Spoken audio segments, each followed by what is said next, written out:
नमस्कार दोस्तों, मैं देवेश शुक्ला आप सभी का स्वागत करता हूं आपके अपने यूट्यूब चैनल पर। मेरे प्यारे दोस्त, आज हम चर्चा करने वाले हैं एमए थर्ड सेमेस्टर शिक्षा शास्त्र के पेपर नंबर 1 के बारे में। ठीक है, किसके बारे में? तो एमए थर्ड सेमेस्टर के शिक्षा शास्त्र के प्रथम प्रश्न पत्र के बारे में, जिसका नाम है विशेष शिक्षा। ठीक है, इसके ऊपर काफ़ी ज़्यादा कमेंट आ गए थे और काफ़ी सारी लोग व्हाट्सएप पर भी आ गए थे कि सर जो है जल्दी से जल्दी एमए थर्ड सेमेस्टर शिक्षा शास्त्र का मॉडल पेपर्स भेजो, क्योंकि 19 और 20 से हमारे पेपर स्टार्ट हैं। तो भैया, हमको भी पता है कि आपके पेपर स्टार्ट हैं, लेकिन लेकिन जब बुक्स हमारे पास नहीं होंगी तो हम कैसे आपको अवेलेबल करवा पाएंगे सारी चीज़ें। ठीक है, तो अभी बुक्स अवेलेबल हो गई हैं, सारे के एक एक करके आपको जो है क्या मिलते रहेंगे, वीडियोज़ मिलते रहेंगे। अभी ये थोड़ा जल्दबाजी में आपका ये आज का पहला वीडियो मिल रहा है। कल दूसरा, तीसरा, चौथा, 4 है, चारों दिन में आपको मिल जाएंगे, 3-4 दिन में। 19 के पहले आपके सारे मॉडल पेपर आपको मिल जाएंगे। साथ ही साथ ऐसे समाजशास्त्र, अगर आपके कोई मित्र सहपाठी भी गृह विज्ञान से कर रहे हैं, समाजशास्त्र से कर रहे हैं, हिंदी से कर रहे हैं, तो सभी को बता दीजिए कि भैया सबका मॉडल पेपर 3-4 दिन में बिल्कुल अवेलेबल हो जाएगा। ठीक है, चलिए, आपको ध्यान में रखना है, जिस किसी भी यूनिवर्सिटी से आप एमए कर रहे हो तो वहां पे अगर आपका शिक्षा शास्त्र सब्जेक्ट है मेरे प्यारे दोस्त, तो प्रश्न पत्र 1 का नाम विशेष शिक्षा है, स्पेशल एजुकेशन है या नहीं है, ये आपको जरूर मेरा लेना है। ठीक है, ये आज आपका मॉडल पेपर है जो हमने यहाँ पे तैयार किया है। ठीक है, इसमें कुछ क्वेश्चंस के बारे में बताएंगे कि परीक्षा में कैसे कैसे प्रश्न पूछे जा सकते हैं, और ठीक इसी प्रकार से आपके परीक्षा में प्रश्न आएंगे भी। ठीक है, तो चलिए देखते हैं मेरे प्यारे पर दोस्त। आपको जब प्रश्न पत्र मिलता है तो आप सभी को पता है कि पूरे प्रश्न पत्र को 3 खंडों में बांट दिया जाता है। खंड आ, खंड बा और खंड सा। खंड आ का मतलब होता है अति लघु उत्तरीय प्रश्न मेरे प्यारे दोस्त। खंड बा का मतलब होता है लघु उत्तरीय प्रश्न, और खंड सा का मतलब हो जाता है दीर्घ उत्तरीय प्रश्न। ठीक है, तो इसी प्रकार से 3 खंडों में बांट दिया जाता है और आपको इनका जवाब देना रहता है। सबकी अलग अलग क्राइटेरिया होती हैं, कुछ निर्देश दिए जाते हैं। तो उसमें से पहला हम देखते हैं खंड आ के बारे में, जिसको हम अति लघु उत्तरीय प्रश्न के नाम से जानते हैं। मेरे प्यारे दोस्त, इसमें आपको सभी प्रश्न करने रहते हैं। लगभग 10 क्वेश्चन दिए जाते हैं। एक प्रश्न आपका 3 नंबर का हो जाता है, तो टोटल आपको यहाँ पर 30 नंबर मिल जाते हैं अगर आप 10 के 10 प्रश्न कर दें। प्रत्येक प्रश्नों का जवाब आपको 50 शब्दों में देना रहता है, कोई ज़्यादा बड़ी बात नहीं है। 50 शब्द का मतलब हुआ कि 1 लाइन, 2 लाइन, 3 लाइन, चौथी में पूरी लिख पाओ पूरी लिख दो, नहीं आधी भी लिख दो, तो आपका 50 शब्द पूरा हो गया। या पांचवी में यहाँ तक लिख दो। ठीक है, यहाँ तक, इस लाइन के यहाँ तक लिख दो, ये आपका 50 शब्द पूरा हो गया। इतना आपको यहाँ पे लिखना रहता है। तो एक दिन हम किसी दिन चर्चा करेंगे इसके ऊपर जो है कि कॉपी कैसे लिखें, कितने कैसे मैनेज करें टाइम को, क्योंकि आपका टाइम नहीं मैनेज हो पाता है और बताते हो कि सर आता तो था लेकिन वहां पे हमारा क्वेश्चन क्या हो गया, छूट गए। ठीक है, तो चलिए हम एक एक प्रश्न के बारे में बात करना शुरू करते हैं। पहला प्रश्न आपसे पूछ रहा है मेरे प्यारे दोस्त कि विशेष शिक्षा क्या है। चूंकि विशेष शिक्षा आपके पेपर का ही नाम है स्पेशल एजुकेशन, तो पूछ रहा है स्पेशल एजुकेशन क्या है, या स्पेशल एजुकेशन से आप क्या समझते हैं, या स्पेशल एजुकेशन का मेरे प्यारे दोस्त परिभाषा दीजिए। कोई भी क्वेश्चन आपसे पूछ सकता है, या केवल स्पेशल एजुकेशन या विशेष शिक्षा लेकर के दे दे। ठीक है, तो इसका जवाब मेरे प्यारे दोस्त आपको देना होगा, लिखना होगा कि विशेष शिक्षा जो होती है एक ऐसा अनुदेशन होता है मेरे प्यारे दोस्त, जो बालक की उन विशिष्ट,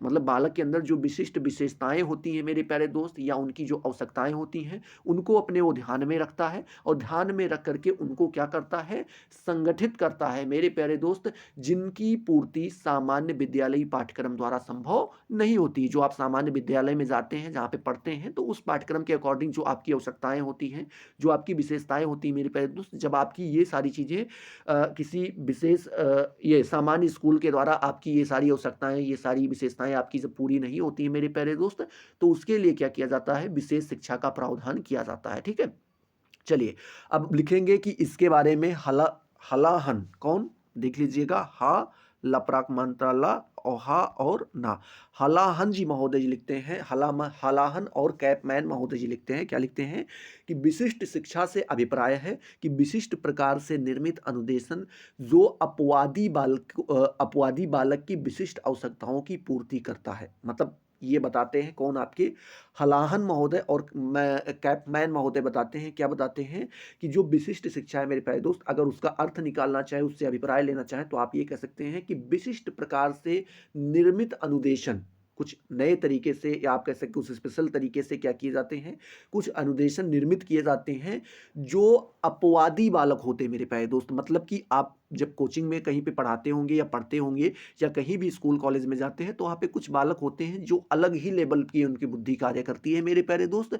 तो जब उनकी आवश्यकताएं वहाँ पर नहीं पूर्ति होती हैं, तो उनकी पूर्ति के लिए जो व्यवस्था की जाती है, उसी को विशिष्ट शिक्षा कह दिया जाता है। ये आपके कौन बैठते हैं, हलाहन और कैपमैन महोदय जी बताते हैं। तो आई होप ये आपका विशेष शिक्षा क्लियर हो गया होगा।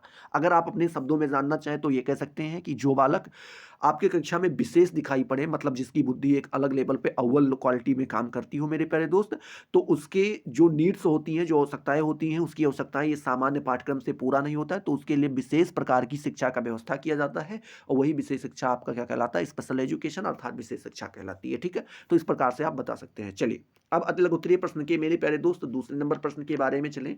तो दूसरा नंबर आपसे पूछ रहा है मेरे प्यारे दोस्त, क्या पूछ रहा है कि मानस मंदता, क्या पूछ रहा है? मानस मंदता से मेरे प्यारे दोस्त आपको बताना है कि आपका क्या तात्पर्य है, या इसके बारे में आप क्या जानते हैं, या आपका क्या आशय है, आपको यहाँ पे बताना होगा। ठीक है, मानस मंदता के बारे में। तो मेरे प्यारे दोस्त आप लिखेंगे कि वेंडा महोदय के अनुसार, देखें किसके अनुसार? वेंडा, बा पर एक मात्रा बे आधा ना वाला जो ये होता है, और डा पर आग मात्रा डा, वेंडा। ठीक है, ये इस प्रकार से आप लिखेंगे। हिंदी में अगर आप लोगों ने पढ़ रखा होगा, क्यों, चलिए वो हिंदी का विषय हम किसी दिन उसके ऊपर भी चर्चा करेंगे, वो हिंदी वालों के लिए, आपको चिंता करने की जरूरत नहीं। तो वेंडा महोदय जी लिखते हैं, क्या लिखते हैं मेरे प्यारे दोस्त, कि एक मंदित मना व्यक्ति, क्या मेरे प्यारे दोस्त, एक मंदित मना व्यक्ति वह है जो स्वयं को तथा अपने कार्यों को प्रतिबंधित करने में असक्षम होता है। समझ रहे हो ना? जो क्या, स्वयं खुद को, ठीक है, खुद खुद को, और क्या बताते हैं, अपने कार्यों को प्रतिबंधित करने में अक्षम होता है। मतलब वो अब ना अपने आप को प्रतिबंधित कर पा रहा है, और ना ही अपने कार्यों को प्रतिबंधित कर पा रहा। प्रतिबंधित का मतलब एक सिस्टमैटिक ढंग से, जैसे आप हर चीज को लगातार टालते चले जा रहे हो, टालते चले जा रहे हो, मन नहीं मान रहा, यूट्यूब चला रहे हो, वीडियोस देख रहे हो, छोटे मोटे वो शॉर्ट्स खिसकाते चले जाते हो, तो आप अपने आप को प्रतिबंधित नहीं कर पा रहे हो, क्योंकि आपके 19 के पेपर हैं, आपको ये भी पता है, लेकिन फिर भी अपने आप को प्रतिबंधित नहीं कर पाते हो। तो वही क्या कहलाते हैं मेरे प्यारे दोस्त? मानस मंदता कहलाते हैं। अथवा जिसे पर्यवेक्षण एवं नियंत्रण की आवश्यकता होती है, जिससे उसका तथा समुदाय का कल्याण हो। मतलब बताते हैं जो व्यक्ति क्या होता है मेरे प्यारे दोस्त, जिसके ऊपर पर्यवेक्षण, पर्यवेक्षण का मतलब आप समझते हैं ना, कि जिसके ऊपर आप कह सकते हैं कि, अरे क्या वर्ड यूज किया जाए, पर्यवेक्षण के लिए छोटा सा एक वर्ड आता है, देखो नाम ही नहीं याद आ रहा है। ठीक है, वैसे अगर मोटी मोटा अनुमान लगाएं तो आप ये कह सकते हैं पर्यवेक्षण का मतलब ये हुआ कि उनके ऊपर कुछ जानकारी आप हासिल कर सकते हैं इस तरीके से। ठीक है, तो अभी नाम याद आएगा तो बताएंगे। और उसके लिए बताते हैं कि नियंत्रण की आवश्यकता होती है। नियंत्रण का मतलब समझ रहे हो ना, जैसे बोला जाता है कि भैया ऐसा है, संयम में रहो, जो तुमको करना है उसके ऊपर फोकस रखना है। कुछ चीजें होती हैं जो आपको करना ही करना होता है, जैसे 2 घंटे आपको एग्जाम में बैठने ही बैठने होते हैं, वो उस प्रकार का जो होता है। तो वही कहते हैं जिनको नियंत्रण और पर्यवेक्षण की आवश्यकता होती है मेरे प्यारे दोस्त, जिससे क्या हो, समुदाय का कल्याण हो सके, जिससे क्या हो, उसका भी कल्याण हो सके और समुदाय का भी कल्याण हो सके। वही आपका क्या कहलाता है मेरे प्यारे दोस्त? मानस मंदता कहलाता है। उसी के बारे में डॉक्टर HB जी लिखते हैं, क्या लिखते हैं? HB जी के अनुसार देखें तो उन्होंने बताया है कि मानसिक मंदता वह व्यक्ति है मेरे प्यारे दोस्त, जो समाज के द्वारा निर्धारित नियमों एवं प्रतिनियमों पर अपनी कार्य क्षमता की सूझ नहीं होती है। मतलब बताते हैं क्या होता है, जो समाज के द्वारा निर्धारित, जो हर समाज क्या करता है, अपने नियम कुछ निर्धारित करता है मेरे प्यारे दोस्त, एवं कुछ प्रतिनियम बनाते हैं, पर अपनी कार्य क्षमता की सूझ नहीं होती। मतलब उसको नहीं पता होता है कि हमारे अंदर क्या कार्य क्षमता है और हमें उसमें अपनी क्या भूमिका निभानी चाहिए। वही आपका क्या कहलाता है? मानस मंदता कहलाता है। ये डॉक्टर HB महोदय जी लिखते हैं। हेबर महोदय के अनुसार देखें तो उन्होंने बताया है कि मानस मंदता औसत से शून्य कार्य क्षमता का आलेख करती है। औसत से शून्य मतलब एक देखा जाता है कि एवरेज लोग कितना वर्क कर रहे हैं, उसके बाद देखा जाता है कि कितने लोग हैं जो एवरेज से नीचे की ओर कार्य कर रहे हैं, एवरेज से कम कर रहे हैं, शून्य तक के लिए। ठीक है, वो बात कर रहे हैं। तो एवरेज से शून्य की ओर कार्य करता है। और आगे लिखते हैं, इसका आरंभ बालक के विकास की अवधि से होता है और यह अनुकूलन व्यवहार की कमी से संबंधित रहती है। मतलब बताते हैं इसका आरंभ कहाँ से होता माना जाता है, कि तो बालक की जहाँ से विकास अवधि शुरू होती है वहीं से इसका आरंभ माना जाता है। और ये जो है मेरे प्यारे दोस्त, अनुकूलन व्यवहार की कमी से संबंधित रहती है। ये किससे संबंधित है? तो ये अनुकूलन जो है मेरे प्यारे दोस्त, व्यवहार की कमी से, अनुकूलन व्यवहार की कमी से ये सारी चीजें संबंधित होती हैं। तो आप यहाँ पे मानस मंदता के बारे में बता पाएंगे। यहीं पे तीसरा नंबर प्रश्न मेरे प्यारे दोस्त आपसे पूछ रहा है, क्या पूछ रहा है, कि शारीरिक विकलांगता से क्या तात्पर्य है, आपको यहाँ पर बताना है। मोस्ट इंपॉर्टेंट क्वेश्चन है, ये पूछा जाने वाला है परीक्षाओं में। ठीक है, अभी तो नहीं पूछा गया क्योंकि इसका अभी पेपर ही नहीं हुआ। ठीक है, थर्ड सेमेस्टर पहली बार है ना, तो इसीलिए। चलिए बात करते हैं, लिखेंगे कि शारीरिक विकलांगता से तात्पर्य शरीर के विभिन्न अंगों में कमी आ जाने या बेकार हो जाने से है। ठीक है, मतलब बताते हैं कि शरीर के कुछ अंग होते हैं मेरे प्यारे दोस्त, जिनमें कुछ कमी आ जाती है या फिर वो बेकार हो जाते हैं मेरे प्यारे दोस्त, वही आपका शारीरिक विकलांगता कहलाता है। आगे लिखते हैं कि जब शरीर सामान्य ढंग का ना होकर टेढ़ा मेढ़ा हो या कोई अंग बेकार हो जाता है मेरे प्यारे दोस्त, तो उसे विकलांग बालक कहा जाता है। कोई बालक ऐसा हो जिसका शरीर टेढ़ा मेढ़ा हो या फिर कोई अंग ऐसा उसका हो जो कार्य ना करता हो ठीक से, तो उसी को हम क्या कह देते हैं, विकलांग बालक कह देते हैं मेरे प्यारे दोस्त। आगे आप लिखेंगे कि बालक को कहीं ना कहीं दूसरों की सहायता या उपकरणों के सहयोग की आवश्यकता पड़ती है मेरे प्यारे दोस्त। आगे लिखेंगे कि अंग में चोट लगना, अंग का विरूपित हो जाना या किसी दुर्घटना के कारण अंग का नष्ट हो जाना या किसी असाध्य रोग के कारण शरीर के किसी अंग का बेकार हो जाना ही शारीरिक विकलांगता कहलाता है। शारीरिक विकलांगता विकास व्यक्ति के विकास में बाधा डालती है। मतलब बताते हैं कि जैसे मान लीजिए कोई आदमी है, उसको चोट लग गई, ठीक है, चोट लग जाने की वजह से हाथ टूट गया, कुछ भी हुआ तो वो रुक गया वहां पे, अंग कोई क्या हुआ, विरूपित हो गया या किसी दुर्घटना में मेरे प्यारे दोस्त क्या हुआ, वो नष्ट हो गया। जैसे मान लीजिए बहुत लोगों का एक्सीडेंट होता है, पैर कट जाता है, हाथ कट जाता है, तो उस प्रकार के बता रहे हैं। या कोई असाध्य रोग के कारण मेरे प्यारे दोस्त शरीर के अंग क्या हो जाएं, बेकार हो जाएं, जैसे फालिस वगैरह होती है, ब्रेन हैमरेज होता है, या जो ये सारी चीजें होती हैं, तो इसमें क्या होता है, अंग काम करना बंद कर देते हैं। तो इस प्रकार से जो होता है मेरे प्यारे दोस्त, इसी को विकलांगता कहा जाता है। और ये जो विकलांगता होता है, ये विकास में क्या डालता है मेरे प्यारे दोस्त, बाधा डालता है। ठीक है, तो इस प्रकार से आप शारीरिक विकलांगता के बारे में आराम से बता ले जाएंगे। चलिए, अब अगला नंबर प्रश्न, चौथा नंबर, बात करते हैं बाल अपराध के बारे में। ठीक है, बाल अपराध जो है वैसे भी आपको पढ़ लेना चाहिए और पढ़ाना भी चाहिए, बताना भी चाहिए, कारण भी आपको जानना चाहिए। तो अभी हम बाल अपराध की परिभाषा को देखने वाले हैं। तो आप यहाँ पर लिखेंगे, स्कीनर महोदय ने लिखा है बाल अपराध के बारे में कि किसी कानून के उस उल्लंघन के रूप में बाल अपराध परिभाषित किया जाता है जो किसी वयस्क द्वारा किए जाने पर अपराध होता है। मतलब इनके कहने का सीधा सा मतलब स्कीनर महोदय का यही है कि जैसे कोई बड़ा व्यक्ति है, वयस्क व्यक्ति, वयस्क मतलब समझ रहे हो ना, जो 18-21 साल से ऊपर है, ठीक है, जो युवा होता है, युवा व्यक्ति के द्वारा जो कार्य करने पर अपराध सिद्ध हो जाए, मतलब जैसे आपने किसी को मार दिया जा करके, तो ये अपराध है। अब वही कार्य कोई छोटा सा बालक जा करके कर दे, 9 साल का, 10 साल का, जाने अनजाने किसी भी प्रकार से कर दे, तो उसको क्या कह दिया जाता है, बाल अपराध कह दिया जाता है। ये आपके कौन बताते हैं, स्कीनर महोदय जी बताते हैं। हीली महोदय जी के अनुसार देखें तो उन्होंने बताया है कि बालक जो समाज द्वारा स्वीकृत आचरण का पालन नहीं करता है, वह बाल अपराधी कहलाता है। कौन बताते हैं, आपके हीली महोदय बताते हैं कि जो बालक होता है वो समाज के द्वारा कुछ आचरण स्वीकार किए जाते हैं, और जब उनका पालन कोई बालक ना करे तो उस वो क्या हो जाता है मेरे प्यारे दोस्त, वह बालक अपराधी कहा जाता है। ये कौन बताते हैं, हीली महोदय जी बताते हैं। अब डॉक्टर HB महोदय के अनुसार देखें तो उन्होंने बताया है कि बालक द्वारा सामाजिक नियमों को तोड़ना जिससे समाज में क्षति हो, बाल अपराध कहा जाता है। मतलब बताते हैं कोई ये बालक हो, अगर उसके द्वारा सामाजिक का कोई ऐसा नियम है, कोई नियम ऐसा है जिसको तोड़ तोड़ देता है वो, और उससे समाज में किसी प्रकार की क्षति होती है मेरे प्यारे दोस्त, तो उसको बाल अपराध कहा जाता है। ये आपके कौन कहते हैं, तो डॉक्टर HB महोदय जी कहते हैं। ठीक है, अब उसी में बात करते हैं डॉक्टर सेठाना महोदय के अनुसार। तो डॉक्टर सेठाना जी ने लिखा है कि बाल अपराध जो होता है मेरे प्यारे दोस्त, में एक स्थान विशेष पर उस समय लागू कानून द्वारा निर्धारित आयु के बालक अथवा युवा के द्वारा किए गए अनुचित कार्य सम्मिलित होते हैं। मतलब बता रहे हैं कोई स्थान विशेष आप ले लीजिए, मान लीजिए जिस स्थान पे आप रह रहे हो वहां पे कुछ नियम होंगे, कुछ कानून होंगे।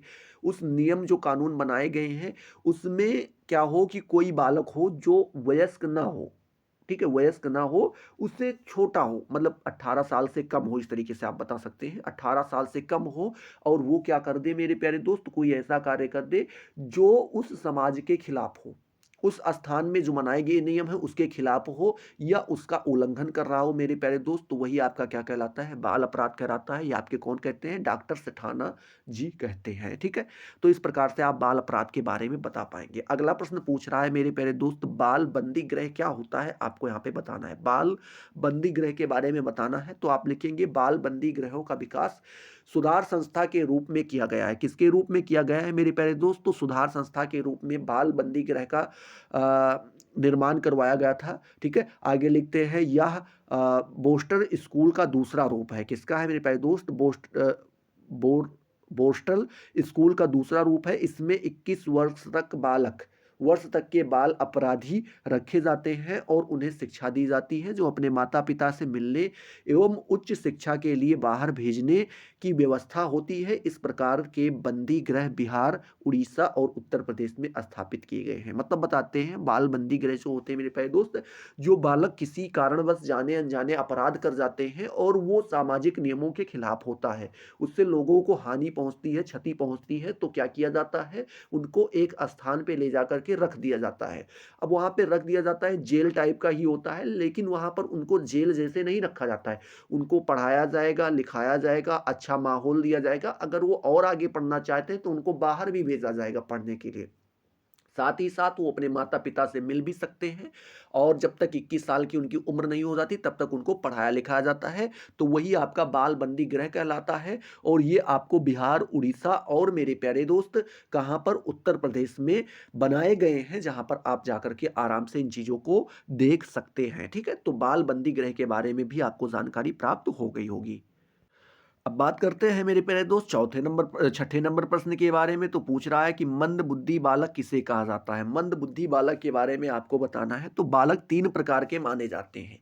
पहले तो मंद बुद्धि, जिनकी बुद्धि बहुत सामान्य बालकों की अपेक्षा कम वर्क करती है। दूसरे होते हैं सामान्य बुद्धि बालक, जो एवरेज होते हैं। जैसे सबकी बुद्धि कार्य करती है वैसे उनकी भी कार्य करती है। जितने स्पीड में आप सीखोगे उतने स्पीड में वो भी सीखेगा, तो वो सामान्य बुद्धि के बालक हो जाते हैं। मंद बुद्धि के बालक किसी चीज को 2 से 3 बार ज्यादा में सीख पाते हैं या उनको और समय लगता है। और वहीं पे बात करें तीव्र बुद्धि के बालक जो होते हैं मेरे प्यारे दोस्त, वो काफी ज्यादा स्पीड में चीजों को सीखते हैं और वो सामान्य बालकों की अपेक्षा ज्यादा सक्षम होते हैं किसी कार्य को करने में। तो यहाँ पर मंद बुद्धि बालक के बारे में पूछा गया, तो आप लिखेंगे कि मंद बुद्धि बालक जो होते हैं वो औसत बालक से भिन्न नहीं होता। औसत बालक से क्या होता है? भिन्न नहीं होता है, परंतु वातावरण के कारण व्यक्तिगत भिन्नता पाई जाती है।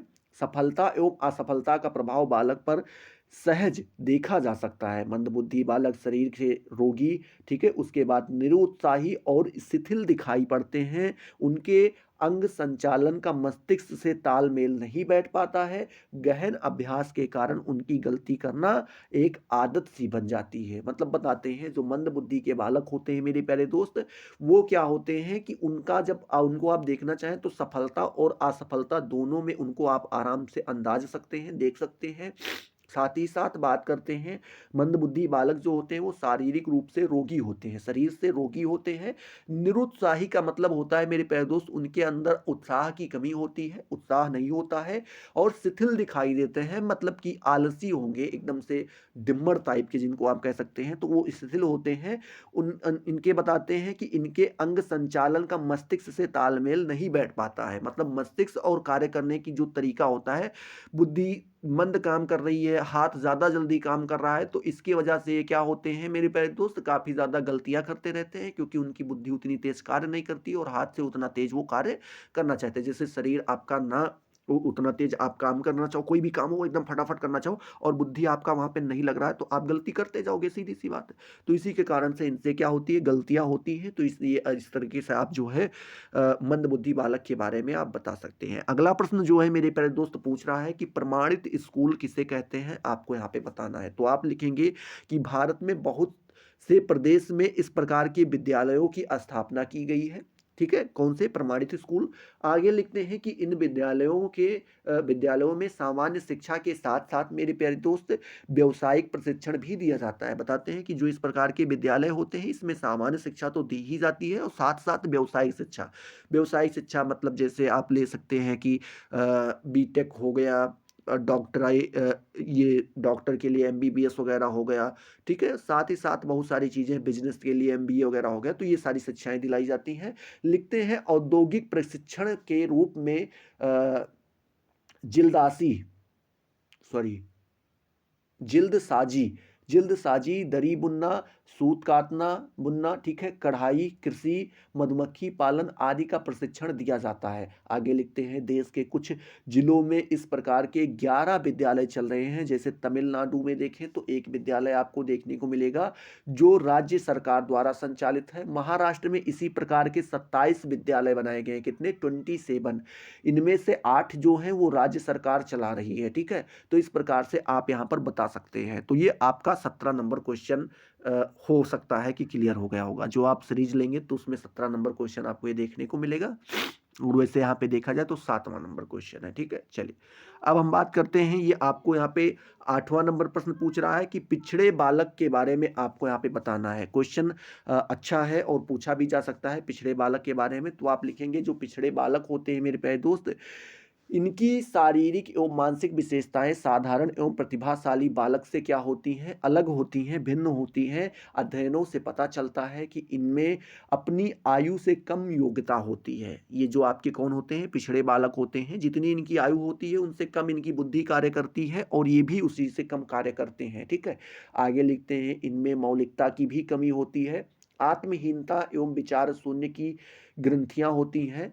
आत्महीनता का मतलब कि उनके अंदर कॉन्फिडेंस मेरे प्यारे दोस्त नहीं बन पाता है, जिनका प्रभाव उनके व्यवहार पर पड़ता है। आगे लिखते हैं कुछ बालक मनोविकार युक्त तो होते हैं। मनोविकार का मतलब हुआ कि मानसिक संबंधित बीमारियां उनके अंदर होती हैं। साथ ही साथ लिखते हैं कि इनकी बौद्धिक रुचियां एवं अभिरुचियां सीमित एवं भाषा विकास अन्य बालकों की अपेक्षा कम होता है। बताते हैं कि इनकी जो बौद्धिक रुचियां होती हैं, मतलब कि आप कह सकते हैं कि मेंटल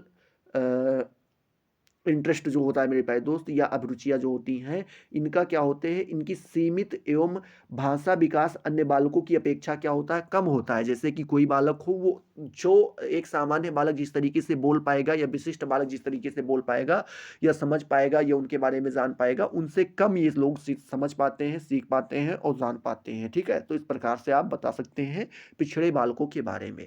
अगला नंबर प्रश्न 9 नंबर पूछ रहा है कि उपचारात्मक शिक्षा के बारे में आपको यहाँ पे बताना है। किसके बारे में मेरे प्यारे दोस्त? तो उपचारात्मक शिक्षा के बारे में तो आप लिखेंगे कि बाल अपराध अनेक प्रकार के असंतुलित बालक होते हैं। मतलब बताते हैं कि जो बाल अपराध करते हैं मेरे प्यारे दोस्त, उसमें कई प्रकार के असंतुलित, जिनका संतुलन नहीं होता है, उस प्रकार के बालक पाए जाते हैं। इनमें से कुछ ऐसे भी होते हैं मेरे प्यारे दोस्त कि जिनका विद्यालय की पढ़ाई में मन ही नहीं लगता है। और बात किया जाए तो इन बालकों के शिक्षण के लिए अनेक प्रकार के प्रयास भी किए जाते हैं। ऐसे बालक के लिए विषय विशेष का उपचारात्मक मेरे प्यारे दोस्त शिक्षा का प्रबंधन सहायक सिद्ध होता है। और लिखते हैं कि इसमें बालक कठिनाई अनुभव करते हैं। यह व्यवस्था चाहे विद्यालय में की जाए या बाल उपचार गृह में की जाए मेरे प्यारे दोस्त, इस विधि से बालक शिक्षक के निकट संपर्क में रहेगा और शिक्षा विधियों का भी पता लगाया जा सकता है, ठीक है।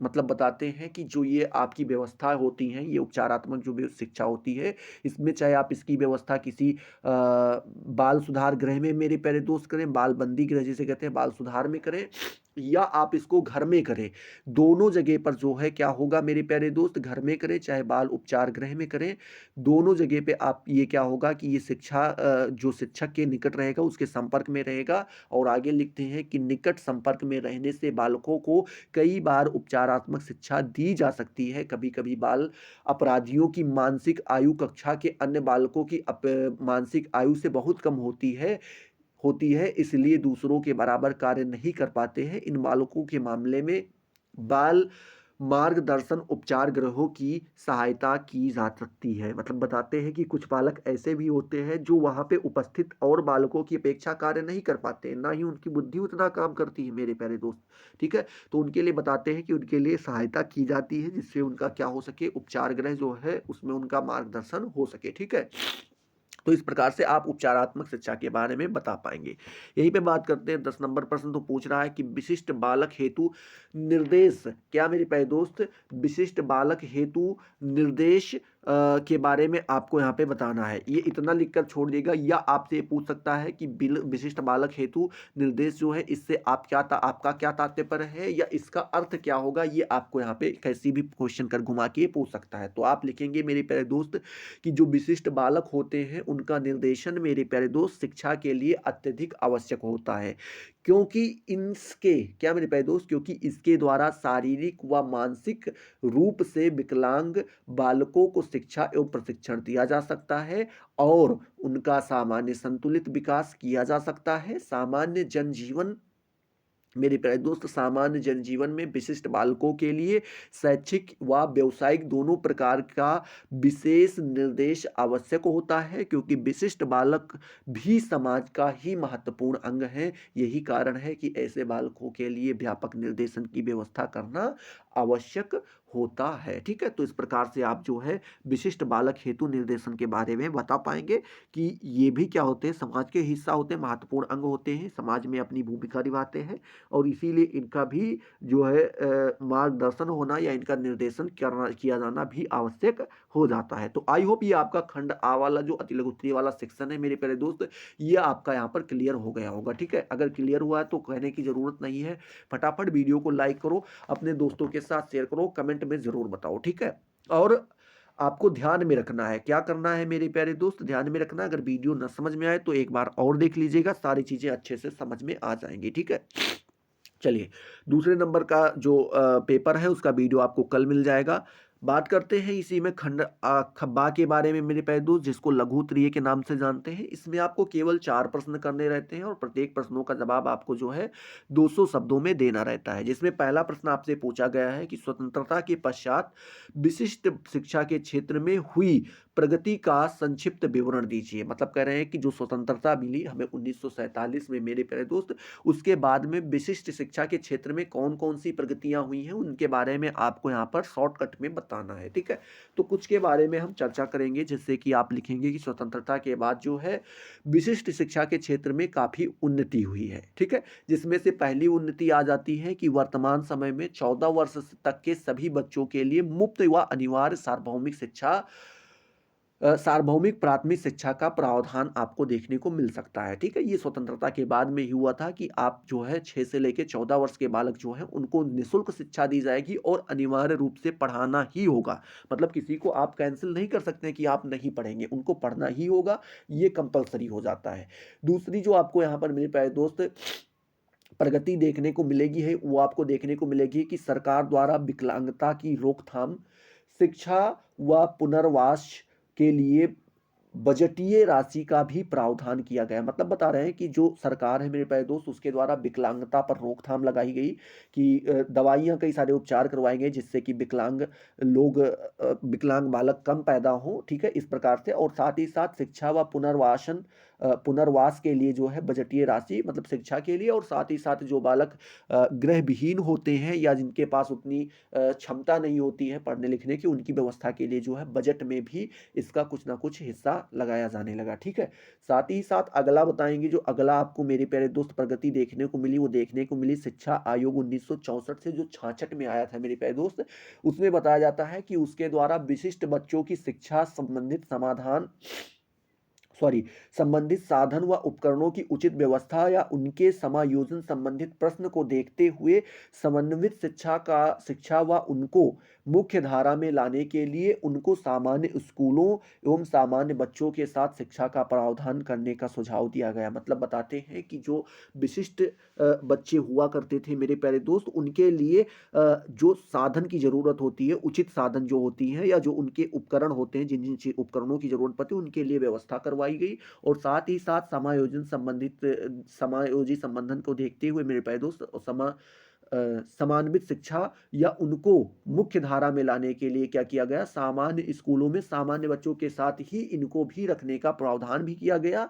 इस आयोग द्वारा यह भी सुझाव दिया गया कि संविधान द्वारा अनिवार्य शिक्षा प्राप्त करने के अधिकार में विकलांग बच्चों को भी शामिल करें। मतलब बताया गया ऐसा नहीं विशिष्ट और सामान्य बालकों को ही, साथ ही साथ अगर कोई विकलांग बालक है तो उसको भी सामान्य बालकों के साथ ही बिठाकर शिक्षा दी जाएगी। अगला आप बता सकते हैं कि जो अगला हुआ था वो राष्ट्रीय शिक्षा नीति 1986 जब आई थी, उसमें भी मेरे प्यारे दोस्त बाधित बच्चों व सामान्य बच्चों की शिक्षा एक साथ कराए जाने का सुझाव दिया गया था। मतलब बताए थे जो बाधित बच्चे होते हैं और जो सामान्य बच्चे होते हैं दोनों को एक साथ ही बिठाकर पढ़ाया जाए, अलग-अलग ना बैठाया जाए। राष्ट्रीय शिक्षा नीति के अनुसार विशिष्ट शिक्षण संस्थाएँ आवासीय सुधार के साथ स्थापित हों। मतलब बताया गया कि जो राष्ट्रीय शिक्षा नीति है उसके अनुसार ये बताया गया कि जो विशिष्ट शिक्षण संस्थाएँ हैं उसमें आवासीय सुविधा भी स्थापित कराई जाए, मतलब कि रहने के लिए भी व्यवस्था दिया जाए। आगे लिखते हैं कि मेरे प्यारे दोस्त यहाँ पर लिखते हैं कि बाधितों को सामान्य क्या मेरे प्यारे दोस्त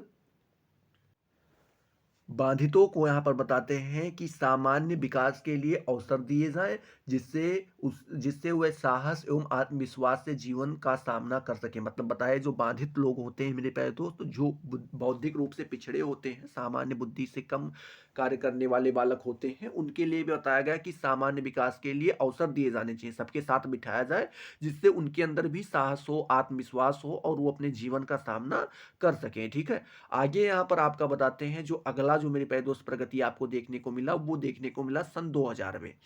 उसमें बताते हैं कि भारत सरकार द्वारा सर्व शिक्षा अभियान चलाया गया। इस आंदोलन के अनुसार 2010 तक सभी के लिए शिक्षा के प्रावधान की बात की गई। आगे लिखते हैं सर्व शिक्षा अभियान को इस आशा के साथ शुरू किया गया था कि ताकि हर बच्चे को विशेष शिक्षा व्यवस्था प्रदान की जाए बिना किसी वर्ग या विकलांगता श्रेणी की परवाह किए सभी बच्चों के लिए पढ़ने का उपयुक्त वातावरण प्रदान किया जाए। मतलब बताते हैं 2000 में जो सर्व शिक्षा अभियान आया था मेरे प्यारे दोस्त उसमें ये टारगेट रखा गया था कि जितने भी बालक हैं चाहे वो विकलांग हो चाहे वैसे हो सभी को किसी को किसी अलग श्रेणी में नहीं रखा जाएगा, किसी को विकलांग श्रेणी में रखा जाए या किसी को विशिष्ट प्रकार की वो दी जाए व्यवस्था दी जाए, सभी को एक साथ रखा जाएगा और उनको जो है क्या किया जाएगा मेरे प्यारे दोस्त प्रशिक्षित किया जाएगा या रख करके सभी को शिक्षा करने के लिए सर्व शिक्षा अभियान लाया गया था। ठीक है, तो इस प्रकार से आप यहाँ पर बता पाएंगे।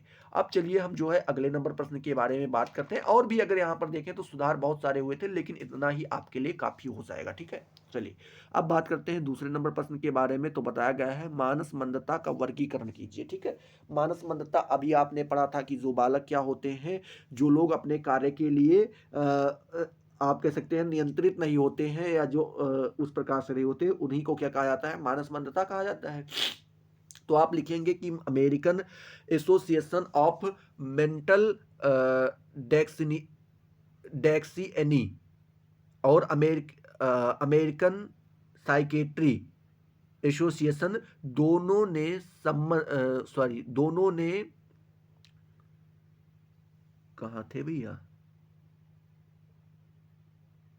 हाँ, मानस मंदता को बुद्धि लब्धि के आधार पर वर्गीकृत किया। बताते हैं कि पहला नंबर आपको हेडिंग डालना होगा न्यून मानस मंदता। इसमें आप लिखेंगे कि इस श्रेणी के लोगों की बुद्धि लब्धि का स्तर जो है 52 से 68 तक पाया जाता है। लगभग 90% मानस मंदता इसी श्रेणी में आते हैं। इस श्रेणी में बालकों की मानसिक आयु जो होती है वो 8 वर्ष से 11 वर्ष के बालकों में समान होती है और साथ ही साथ बताते हैं किशोरावस्था में इनमें सामाजिक समायोजन की कमी होती है। आगे आपको लिखना होगा इसके बावजूद इसमें स्वनियंत्रण एवं व्यावसायिक दक्षता का निर्वाह करने की क्षमता सामान्य बालक के आसपास पाई जाती है। इनमें कल्पना शक्ति की कमी होती है। इसमें रचनात्मक शक्ति का निर्णय लेने की भी शक्ति भी कम पाई जाती है। इनका सामान्य देखभाल करना होता है। ठीक है, तो इस प्रकार से आप बताएंगे न्यून मानस मंदता के बारे में। इसमें ये क्या हुए सामान्य बालक की तरह होते हैं, ये कल्पना नहीं कर पाते हैं या आप कह सकते हैं इनके अंदर स्वनियंत्रण की कमी होती है, व्यावसायिक दक्षता का निर्वाह भी सही से नहीं कर पाते हैं और ये सामान्य बालकों के आसपास ही देखे जाते हैं, उतने ही ये भी कार्य वाले होते हैं। दूसरा बताया गया है औसत मानस मंदता। ठीक है, इसमें आप लिखेंगे कि इनकी बुद्धि लब्धि जो होती है मेरे प्यारे दोस्त वो 36 से लेकर के 51 के मध्य पाया जाता है। इसमें आप लिखेंगे इन्हें प्रशिक्षण योग्य मानस मंदता कहा जाता है। इनकी मानसिक आयु 4 से 6 वर्ष के बालक के बराबर होती है। इनमें पढ़ने लिखने की क्षमताओं का उपयोग करने की सामान्य क्षमता पाई जाती है। वह अपने हाथों पैरों को फैलाने एवं फेंकते हुए चलते हैं। यह साधारण कार्य करते समय से इनका निदान करने में करने से शीघ्र सुधार हो जाता है। ठीक है, तो मतलब यहाँ पे बताते हैं औसत वाले क्या होते हैं, ये 36 से 51 के मध्य इनकी जो है बुद्धि लब्धि पाई जाती है और इनका जो कार्य करने का तरीका होता है वो 4 वर्ष से लेकर के 6 वर्षों के बीच के जो बालक होते हैं उन्हीं के बराबर पाया जाता है। और साथ ही साथ बताते हैं कि ये जब चलते हैं तो अपने हाथ पैर को फेंकते हुए चलते हैं, समझ रहे हो ना, झुलाते हुए एक तरीके से कह सकते हैं। और ये साधारण कार्य करते हैं, साधारण कार्य करते हैं और बताते हैं समय से इनका इनका निदान करने में शीघ्र सुधार हो जाएगा। अगर इनका सही से समय पे जो है इनका इलाज करवाया जाए तो इसमें साथ अच्छा खासा आपको सुधार देखने को मिल सकता है।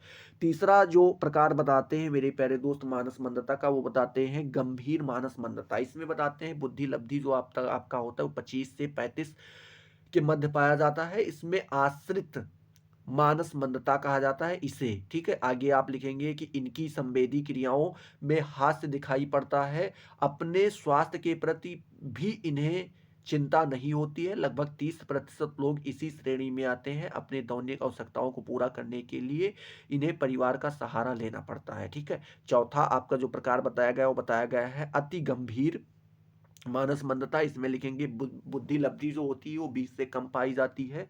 इन्हें जो है मेरे प्यारे दोस्त प्रत्येक क्षण सहारे की आवश्यकता होती है। यह अपंग ना होते हुए भी अपंगों की तरह रहते हैं। ये अपने दैनिक दिनचर्या के लिए परिवार के लोगों पर निर्भर रहते हैं। उनका शारीरिक विकास भी अवरुद्ध एवं पिछड़ा होता है। इन्हें में समायोजन अति न्यून होता है। ठीक है, तो इस प्रकार से आप बता पाएंगे ये 4 प्रकार से जो है मानस मंदता का वर्गीकरण किया गया है। कौन कौन सा, न्यून मानस मंदता, औसत मानस मंदता, गंभीर और अति गंभीर मानस मंदता। ठीक है, तो इस प्रकार से आप बता दीजिएगा। चलिए अब हम चलते हैं अगले नंबर प्रश्न के बारे में। तो अगला नंबर प्रश्न पूछ रहा है कि प्रतिभाशाली बालकों के लिए विशिष्ट कार्यक्रम से आप क्या समझते हैं। जो प्रतिभाशाली बालक होते हैं उनके लिए कुछ विशिष्ट कार्यक्रम किए जाते हैं, तो उससे आप क्या समझते हैं यहाँ पर आपको बताना है। ठीक है, तो मेरे प्यारे दोस्त आप लिखेंगे कि प्रतिभाशाली बालक ज्ञान ग्रहण करने में श्रेष्ठ होते हैं। ये उच्च योग्यता वाले एवं परीक्षा में अधिकतम अंक लाकर सभी को चकित कर देने वाले होते हैं। इनमें कल्पना शक्ति, तर्क शक्ति, स्मरण शक्ति, सूझबूझ शक्ति अधिक होती है। इनका ध्यान विस्तार अधिक होता है तथा अपने ध्यान को देर तक केंद्रित कर सकते हैं। इन गुणों का कारण बच्चों की बुद्धिमत्ता में मेरे प्यारे दोस्त बुद्धिमत्ता और क्षमताएं होता है। गिलफोर्ड ने बच्चों में 120 शैक्षिक योग्यताएं बताया है। रमन और हिंगलवर्थ महोदय ने जो है क्या बताया है मेरे प्यारे दोस्त, 130 बुद्धि लब्धि वाले बालकों को प्रतिभाशाली कहा है। इन्हीं विद्वानों ने अपने गत अध्ययन का आधार पर 140 बुद्धि लब्धि को प्रतिभाशाली बालकों की न्यूनतम बुद्धि लब्धि की सीमा बताया है। लिखेंगे प्रतिभाशाली बालकों की विशेष आवश्यकता की पूर्ति के लिए विशिष्ट कार्यक्रम तथा विशिष्ट परिस्थितियां प्रदान की जाती हैं, जो कुछ यहाँ पर आपको बताई जाएंगी। पहला बताया जाता है वातावरण समृद्ध बनाना, ये पहला जो है व्यवस्था की जाती है। ठीक है, विशिष्ट क्या किया जाता है, कार्यक्रम किया जाता है। पहला क्या आता है, वातावरण समृद्ध बनाना। यहाँ प्रतिभाशाली बालक को सामान्य कक्षाओं में ही विशिष्ट पाठ्यक्रम सामग्री प्रदान की जाती है। वास्तव में समृद्ध से तात्पर्य की शाला के निर्देशों को व्यक्तिगत बनाना, जिससे कक्षा के हर बालक की आवश्यकता एवं योग्यता को पर्याप्त संतुष्टि प्राप्त हो सके। इसके अंतर्गत प्रतिभाशाली बालकों को ऐसे स्वतंत्र अध्ययन के लिए प्रेरित किया जाता है कि कक्षा के अन्य छात्रों की क्रियाओं से भिन्न हो। ठीक है, आगे लिखते हैं कुछ शालाओं में प्रतिभाशाली बालकों को अपनी कक्षा से ऊंचे स्तर के विषय लेने की सुविधा रहती है। ठीक है, क्या लिखेंगे, सुविधा रहती है। जैसे एक तीसरी कक्षा का विद्यार्थी गणित में विशेष योग्यता होने के कारण 5वीं कक्षा की गणित पीरियड में विशिष्ट ज्ञान प्राप्त करता है। आगे आप लिखेंगे पाठ्यक्रम समृद्धि का एक और प्रकार होता है जिसमें पूरे स्कूल अथवा पूरे समुदाय के प्रतिभाशाली बालक नियमित शाला के बाद आयोजित विभिन्न शैक्षणिक कार्यक्रमों के द्वारा अपनी योग्यता का विकास करते हैं। ठीक है, दूसरा आप लिखेंगे, दूसरा जो इनके लिए कार्यक्रम किया जाता है वो आप लिखेंगे योग्यता के अनुसार समूह तैयार करना। आप लिखेंगे शालाओं में मेरे प्यारे दोस्त विशिष्ट प्रतिभाशाली बालकों के लिए विशिष्ट कक्षाएं आयोजित की जा सकती हैं, यद्यपि उनकी कटु आलोचना की गई है। तो आप लिखेंगे कि कुछ व्यक्तियों का विचार है कि इस प्रकार के समूह निर्माण से बालक में श्रेष्ठता की ग्रंथि विकसित हो जाती है तथा अन्य बालकों में हीनता की भावना का निर्माण होता है। परंतु इस प्रकार की व्यवस्था से लाभ है कि प्रतिभाशाली बालक समूह में मिलकर एक दूसरे के लिए उचित तुलनात्मक वातावरण तैयार करते हैं और उन्हें अपनी योग्यता की ओर अधिक विकास के लिए एक दूसरे से पर्याप्त प्रोत्साहन मिलता है। तो तीसरा लिखते हैं मेरे प्यारे दोस्त की गति में वृद्धि करना। लिखते हैं मेरे प्यारे दोस्त की प्रतिभाशाली बालकों की शैक्षिक प्रक्रिया में गति में वृद्धि की जा सकती है। इसके लिए उन्हें छोटी आयु के स्कूलों में प्रवेश दिया जा सकता है। ठीक है, छोटी आयु के स्कूलों में क्या किया जाता है, छोटी आयु में स्कूलों में प्रवेश दिया जा सकता है अथवा अगली कक्षा में प्रवेश में शीघ्र प्रोन्नति दी जा सकती है। टारमन ने इस विधि का समर्थन किया है। इनका विचार था कि यदि प्रतिभाशाली बालक को अपनी आयु के सामान्य बालकों के साथ रखा जाता है तो सलेई कार्यक्रम उन्हें चुनौतीपूर्ण नहीं प्रतीत होता है। इस कारण वे कक्षा के कार्यों पर में ध्यान नहीं लगा पाते हैं। प्रेसी के अनुसार भी गति में वृद्धि प्रतिमाशील सॉरी प्रतिमाशाली प्रतिभाशाली बालकों की योग्यता के लिए सर्वोत्तम विधि है। ठीक है, तो इस प्रकार से आप 3 प्रकार की जो है ये कार्यक्रम के बारे में बता पाएंगे। चौथा नंबर प्रश्न पूछ रहा है मेरे प्यारे दोस्त, क्या पूछ रहा है कि बाल अपराध के प्रकार बताइए। बाल अपराध कितने प्रकार के किए जाते हैं या कौन कौन से होते हैं उनके बारे में आपको बताना है मेरे प्यारे दोस्त। तो आप लिखेंगे किसके बारे में, बाल अपराध के बारे में लिखेंगे मेरे प्यारे दोस्त। क्या लिखेंगे, चौथा नंबर प्रश्न है ना, बाल अपराध के बारे में। हाँ, तो लिखना है आपको कि बाल अपराध के प्रकारों का निर्धारण करना इतना आसान काम नहीं है, क्योंकि बाल अपराध में वे कार्य आ जाते हैं जिसमें सामाजिक जीवन मूल्यों में बाधा पड़ती है और उनकी अवहेलना होती है। बाल अपराध अधिनियम 1920, 1924 और 1948 का उल्लंघन होता है। बाल अपराध के प्रमुख रूप से 5 प्रकार बताए गए हैं। कितने प्रकार बताए गए हैं मेरे प्यारे दोस्त, 5 प्रकार बताए गए। पहला बताया गया है मानसिक अपराध। इसमें आप लिखेंगे वे मानसिक अपराध, आप लिखेंगे वे असामाजिक कार्य जिनको करने में दिमागी कसरत करनी होती है, उन्हें मानसिक अपराध की श्रेणी में रखा जाता है। जैसे जुआ खेलना, हेरा फेरी करना, ठगी करना, झूठ बोलना या बहस करना, ये सारे जो है आपके मानसिक अपराध में आते हैं। दूसरा आप लिखेंगे शारीरिक अपराध।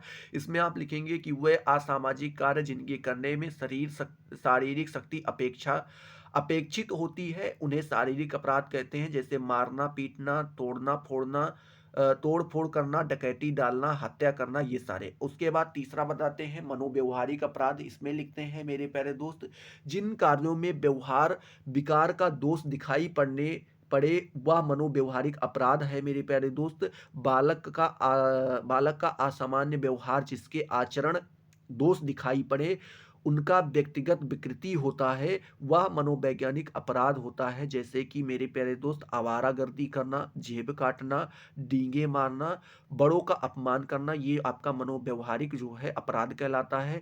यौन अपराध, इसमें बताते हैं कि यौन अपराधी बालकों की तुलना में बालक अधिक होते हैं।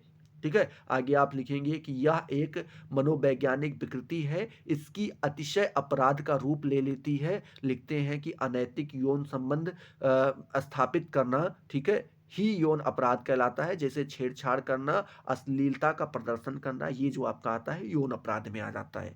पांचवा आप लिखेंगे व्यक्तिगत बाल अपराध। इसमें लिखेंगे कि यह एक बाल अपराध है जिसमें केवल एक ही व्यक्ति अपराधी कृत्य करता है और इसका कारण भी अपराधी व्यक्ति में खोजा जाता है।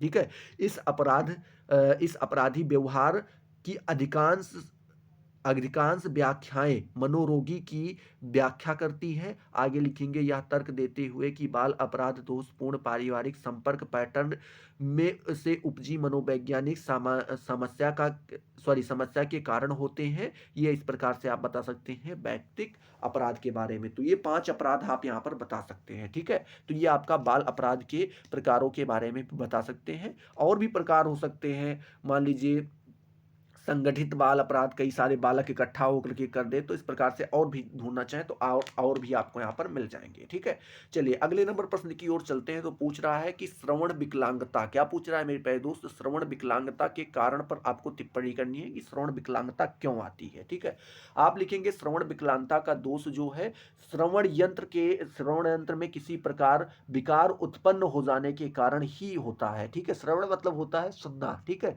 तो जब क्या होता है कि कान में किसी प्रकार का विकार हो जाए और आप कम सुनने लगे या सुन ही ना पाए, तो वही आपका क्या कहलाता है, श्रवण विकलांगता कहलाता है। अधिकांश श्रवण दोष के आधारभूत कारणों को जानना कठिन कार्य है, मतलब बताते हैं सभी कारणों को नहीं जान सकते, फिर भी से इसमें से कुछ कारण बताए गए हैं। पहला कारण बताया गया है जन्म से पूर्व, जन्म के समय में श्रवण दोष संबंधित कारण। उसमें पहला आता है गर्भावस्था में श्रवण विकार। लिखते हैं गर्भकाल में माता के रोगी होने पर या विष, शराब आदि का सेवन करने से बालक में श्रवण शक्ति नष्ट हो जाती है, अथवा हो सकती है माता द्वारा लिया गया दूषित भोजन या किसी प्रकार का कारण बन सकता है। दूसरा बताते हैं परंपरागत जो है प्रभाव। इसमें लिखेंगे कभी कभी श्रवण विकलांगता का दोष जो है वंशानुगत भी होता है, जो जन्मजात या जन्म के कुछ समय के पश्चात बालक की श्रवण तंत्रिकाओं में विकार उत्पन्न कर देता है। यह आवश्यक नहीं है मेरे प्यारे दोस्त कि विकास वंशानुगत प्रभावों का प्रभाव श्रवण विकलांगता पर पड़े। आप लिखेंगे परंतु कुछ विशेष दशाओं में यह देखने को मिलता है। ठीक है, आगे तीसरा इसी में लिखेंगे मेरे प्यारे दोस्त जन्म एवं जन्म से पूर्व वाले में कि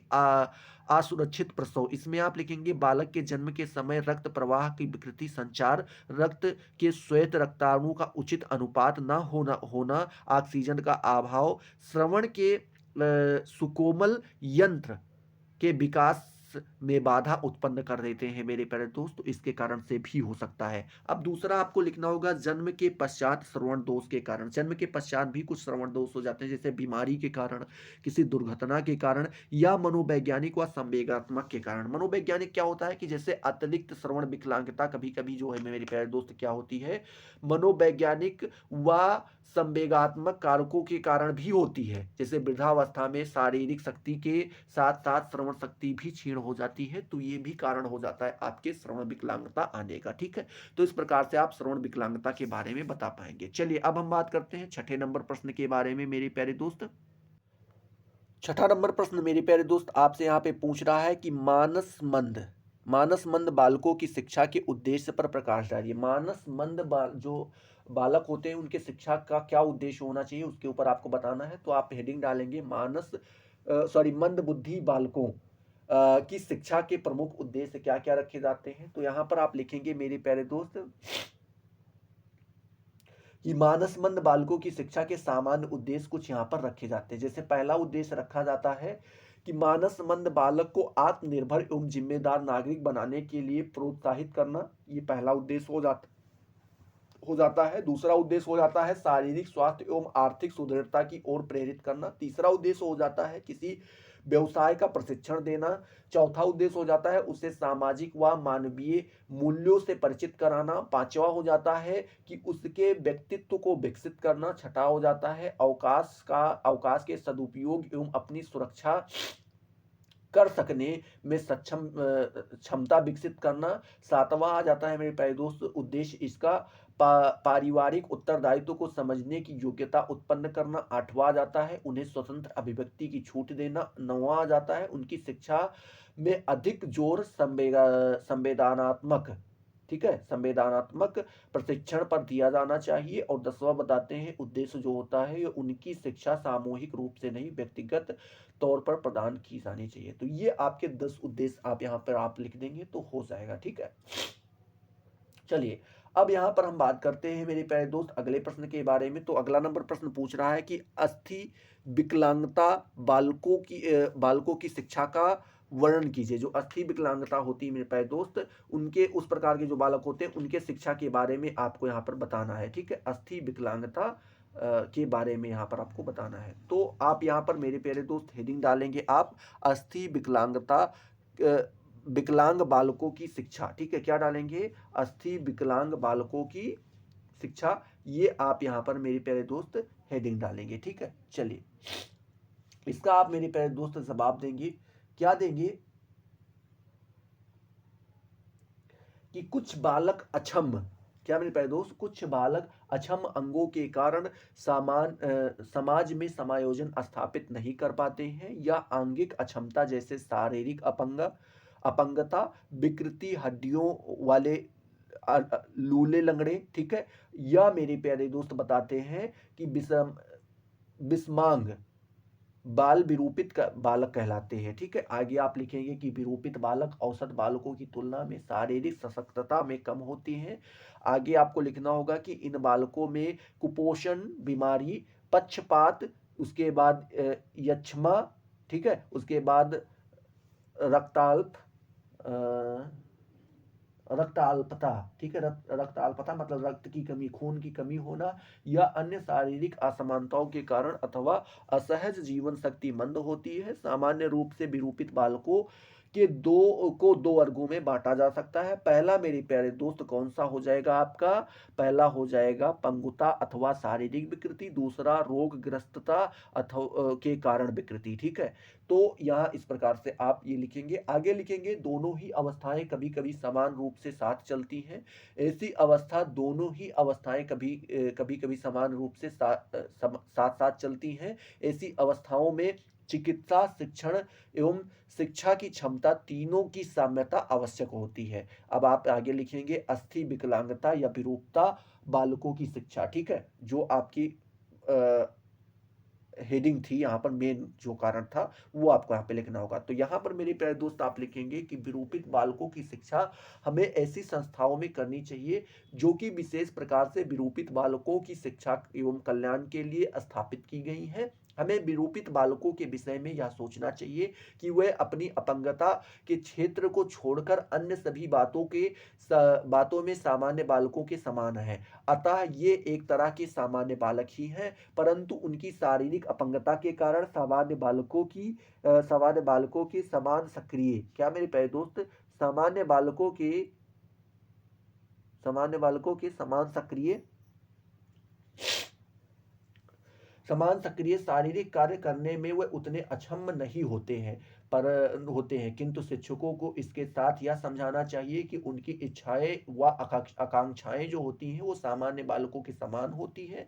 अतः हमें उन्हें सभी आवश्यक शैक्षिक अवसर प्रदान करने चाहिए जो उनकी अपंगता के अनुरूप है। ठीक है, आगे आप लिखेंगे विरूपित बालकों के लिए शैक्षिक कार्यक्रम बनाते समय हमें उनकी विशिष्ट शारीरिक अपंगता को सदैव ध्यान में रखना चाहिए और उन्हें उसी के अनुरूप विशेष ध्यान, पालन पोषण, शिक्षा और मार्गदर्शन देना चाहिए। विरूपित बालकों की शिक्षा के लिए एक आदर्श पाठ्यक्रम बहुत व्यापक होना चाहिए ताकि इन विकलांगों का सर्वांगीण विकास हो सके मेरे प्यारे दोस्त। अतः इनकी शिक्षा व्यवस्था करने के लिए कुछ बातें हम ध्यान में रख सकते हैं। जैसे पहली बात ध्यान में रख सकते हैं संवेगी समायोजन एवं सुधार प्रदान करना। मतलब बता रहे हैं कि आप उनके जो शारीरिक विरूपता होती है मेरे प्यारे दोस्त, उसके कारण इस प्रकार के बालकों का जो सामाजिक एवं संवेगी समायोजन होता है वो बिगड़ जाता है। उन्हीं को आपको क्या करना होगा मेरे प्यारे दोस्त, उनका समायोजन फिर से बनाना होगा और उनको सुरक्षा भी प्रदान करनी होगी। दूसरा जो आपको यहाँ पे लिख सकते हैं, दूसरी बात ध्यान में रख सकते हैं कि प्रेरणा एवं दृढ़ निश्चय का होना, मतलब उनको मोटिवेशन मिलते रहना चाहिए और वो दृढ़ निश्चयी भी होने चाहिए। तीसरा आप लिख सकते हैं शारीरिक अपंगता के अनुरूप शैक्षिक पाठ्यक्रम का चयन। मतलब जैसे मान लीजिए कोई बालक हाथ से कमजोर है तो उसको लिखने के ऊपर कम फोकस करना चाहिए, या कोई सुन कम पाता है मेरे प्यारे दोस्त, देख कम पाता है, तो उसी के अकॉर्डिंग उनकी क्या करनी चाहिए मेरे प्यारे दोस्त, पाठ्यक्रम का चयन करना चाहिए उसी के अनुरूप। चौथा आप बात ध्यान रख सकते हैं शैक्षिक एवं संतुलित विकास करना। मतलब कह रहे हैं कि जैसे उनका विकास होना चाहिए उसी प्रकार से संतुलित विकास हो। शारीरिक दक्षता, पांचवा लिख सकते हैं शारीरिक दक्षता का विकसित करना। मतलब जैसे मान लीजिए हाथ एक नहीं है तो कोई दिक्कत नहीं, बाकी एक हाथ है, पैर है, उनको आराम से जैसे उनको विकसित होना चाहिए वैसे करना चाहिए, उनको उस प्रकार से बनाना चाहिए। और बताते हैं चिकित्सा सुविधा प्रदान कराना। ये आपको अगली बातें ध्यान में रखनी हुई है। लगभग 6 बातें अगर आप आप ये ध्यान में रख लेते हैं तो आराम से उन चीज़ों को क्लियर कर पाएंगे। ठीक है, तो इस प्रकार से आप जो है 7वें नंबर प्रश्न का जवाब जो है मेरे प्यारे दोस्त आराम से दे पाएंगे। जैसे ही मेरे प्यारे दोस्त खंड बा समाप्त होता है, वहीं से आपका खंड सा वाला सेक्शन शुरू हो जाता है, जिसको हम दीर्घ उत्तरीय प्रश्न के नाम से भी जानते हैं। ठीक है, इसमें आपको मेरे प्यारे दोस्त केवल 2 प्रश्न करने रहते हैं। प्रत्येक प्रश्नों का जवाब जो है कहीं-कहीं पर 400 शब्द या कहीं-कहीं पे 450 शब्द देखने को मिल जाएगा, करना रहता है। ठीक है, तो इसमें आपको क्या करना रहेगा, ये एक प्रश्न आपका 10.5 नंबर का होता है, 10.5 नंबर का होता है। 2 प्रश्न आप कर देते हैं तो 21 नंबर आपको मिल जाते हैं। ठीक है, तो 21 यहाँ पर मिले, 30 अति लघु उत्तरीय में मिल जाते हैं, 51 हो जाते हैं। अब आपके बचे कितने मेरे प्यारे दोस्त, तो 24 पर नंबर बचे, और वो 4 प्रश्न वहाँ पर आपको करने रहते हैं, तो 6-6 नंबर वहाँ पर मिल जाते हैं, तो वो आपके पूरे हो जाते हैं। ठीक है, चलिए अब यहाँ पर हम बात करते हैं दीर्घ उत्तरीय में कैसे प्रश्न पूछे जाते हैं। टोटल 75 प्रश्न 75 नंबर का आपका पेपर होता है। तो देखिए, जो पहला प्रश्न पूछा जा सकता है, ये पूछा गया है कि विशिष्ट बालकों के पृथक्करण से क्या अभिप्राय है। भारत में विशेष शिक्षा की दिशा में जो है सरकार द्वारा किए जा रहे प्रयासों का वर्णन आपको यहाँ पर मेरे प्यारे दोस्त क्या करना है, बताना है। दूसरा प्रश्न यहीं पे पूछ रहा है कि विशेष शिक्षा के विषय क्षेत्र पर प्रकाश डालते हुए विशेष शिक्षा की आवश्यकता पर अपने विचार व्यक्त करने हैं। तीसरा प्रश्न पूछ रहा है सृजनात्मकता का अर्थ बताइए तथा सृजनशील बालकों की शिक्षा व्यवस्था का वर्णन कीजिए। ठीक है, चौथा प्रश्न यहीं पर मेरे प्यारे दोस्त आपसे पूछ रहा है, क्या पूछ रहा है कि भारत में बाल अपराधियों के सुधार हेतु सुधारवाद संस्थाओं का उल्लेख कीजिए। तो इस प्रकार से आप जो है 4 प्रश्न में से केवल 2 प्रश्नों का जवाब आपको देना रहेगा। आराम से तैयार कर लीजिए, कोई दिक्कत नहीं है। आपका 19 का पेपर है, जो आपको समझ में आ रहा है अपने हिसाब से और भी तैयार करके जाइए। ठीक है, लेकिन ये अगर आप इतना तैयार कर लेते हैं तो आराम से चीज़ें आपकी क्लियर हो जाएंगी। तो आई होप ये सारी चीज़ें आपको यहाँ पर क्लियर हुई होंगी। अगर क्लियर हुई तो फटाफट वीडियो को लाइक करो, अपने दोस्तों के साथ शेयर करो। अभी तक अगर आपने चैनल को सब्सक्राइब नहीं किया तो सब्सक्राइब कर दो, जिससे आपको सारी नोटिफिकेशन मिलती रहे और आप उनसे लगातार लाभान्वित होते रहे। तो चलिए अगले वीडियो में मिलते हैं नए जोश नए टॉपिक के साथ। तब तक के लिए जय हिंद, जय भारत।